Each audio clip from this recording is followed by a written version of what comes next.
After the protest in 2024, of course in June 25th, William Ruto decided to dismiss all his cabinet secretaries, dissolve actually the entire cabinet, and then later on he returned some. And one of the people who did not make it back, it was Honorable Moses Kuria, who did not make it back to the cabinet. I did so many videos about Moses Kuria, and actually I said I was to follow Moses Kuria critically and look at his footsteps. And I reached a point, I did a video and said that if William Ruto will not reappoint Moses Kuria to a job position in the country, probably he is going to be the first person to bring William Ruto down. So many opposition leaders were yearning to have Moses Kuria on board because they know the power of Moses Kuria when it comes to speaking. And the people of the mountain, most of them listen to Moses Kuria. They know it makes a lot of sense. So therefore, later on what happened, Moses Kuria started speaking against the government and some of the things that we have been doing.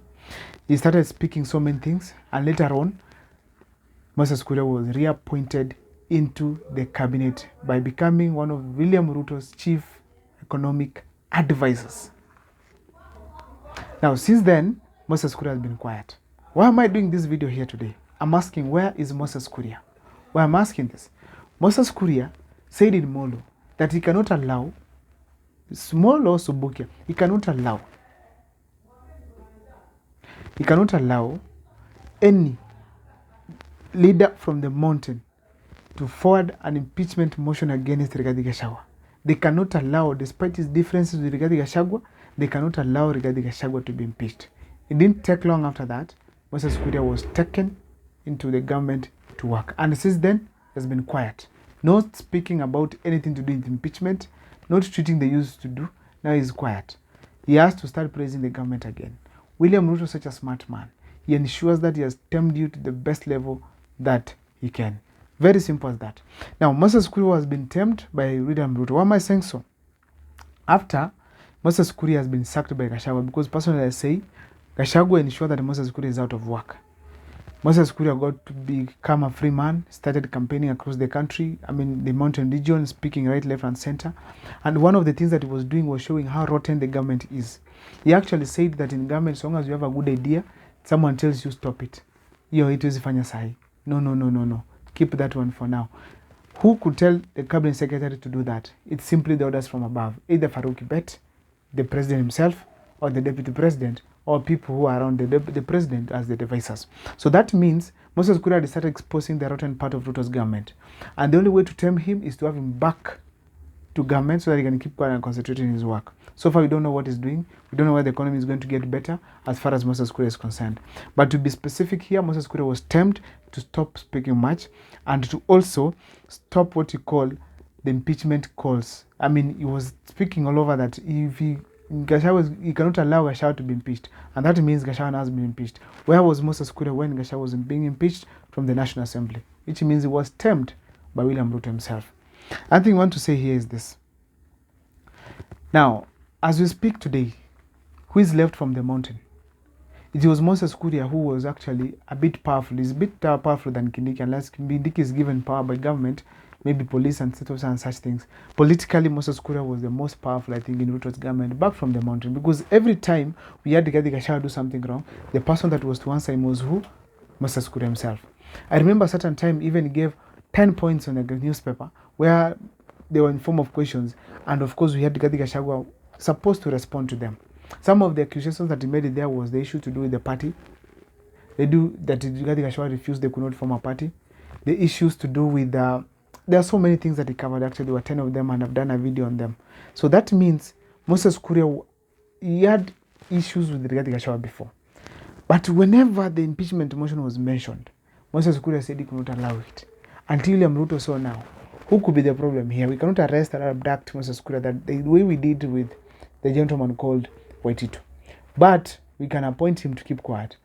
He actually even risked appointing him to a position that he said is going to reduce the number of people who are there. Because, as we spoke there, he said that, as he spoke from State House, said that he's going to reduce the number of advisors. And now he added an advisor that's contrary to what he had promised the people of Kenya. So it is very clear, everyone can tell categorically that Moses Kuria has simply been tamed. Now, what is the future of Moses Kuria after this taming? He either resigns if he's in support, if he's not in support of impeachment of Rigathi Gachagua. He resigns and stops serving the same government that supported the impeachment of Rigathi Gachagua. If he does not resign, then he wants Rigathi Gachagua as well to be impeached. Being in government, so long as you are serving there, you are in support. That's an appointment body. That was an appointment seat. He can easily quit anytime. So therefore, Moses Kuria, he either comes out now strongly and say, the impeachment has said it will never happen, it has happened. Because I'm serving the same government that he has been removed, I'm also going where? Home. That would be a very strong motive that he could have shown by leaving government. But now Moses Kuria, if he chooses to keep quiet, it's done. It is completely done. So as we speak here today, it's very simple.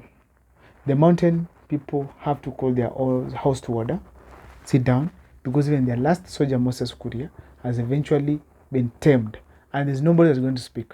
Nobody that's going to speak from the mountain, in contrary to what William Ruto has always wanted to be said. They're going to be tamed one by one. They're going to ensure that nobody does anything. Why am I saying so? If you look at some of the leaders, when the impeachment was happening yesterday, some blogger was abducted. That means someone is preventing anybody from exploding so that Rigathi Gachagua can be isolated. And actually, it's also an advantage to William Ruto that Moses Kuria never used to speak the same language with Rigathi Gachagua. He always avoided him so much, and he actually attacked him whenever he went against William Ruto's wishes. Even the calls of 1 man, 1 vote, 1 shilling, the first person to go against it was Moses Kuria and say, let us use the powers we have right now to change the 1 man, 1 vote, 1 shilling thing in the mountain. If it's resources, let's allocate more there instead of us moving around. Even say that let us have calls for unity based on development. Rigathi Gachagua did not listen to his points, but he had very strong points that could resonate well with the people on the ground. So this gentleman, Moses Kuria, he was a very promising leader, but now he disappeared completely. I said that I'm going to follow some of the videos that he does, some of the things that he's going to say, whichever place he's going to visit, until he disappeared when he went to government, when he was appointed as one of the chief advisors of the government. Now Moses Kuria has a chance to resign. I'm hoping that he's going to resign, join the rest of the country, including the people like Gachagua now who are at home and jobless, at least to ensure at least he has stood with his fellow brother from the region who basically was impeached by the National Assembly, just awaiting the confirmation from the Senate. I'm looking forward as that is going to happen. However, I'm also asking a question here that's going to form the basis of my next video. Do you think Rigathi Gachagua should resign at this level before the Senate? According to me, I feel Rigathi Gachagua should resign and allow himself to redeem himself when it comes to 2027 presidential elections. But if he allows to be impeached, he will start with impeachment until 2027 and he will not be having any room again to recover from that. The same way it happened to Sonko and many other leaders that have been impeached. I don't know what is your take, but can't leave this the first time you're watching our videos. Please make sure that you subscribe, like, and comment, because that is the best support you can always give this channel. On the comment section, let me see your take. Should Rigathi Gachagua resign, or should also Moses Kuria resign? My name is Abel Mukwa.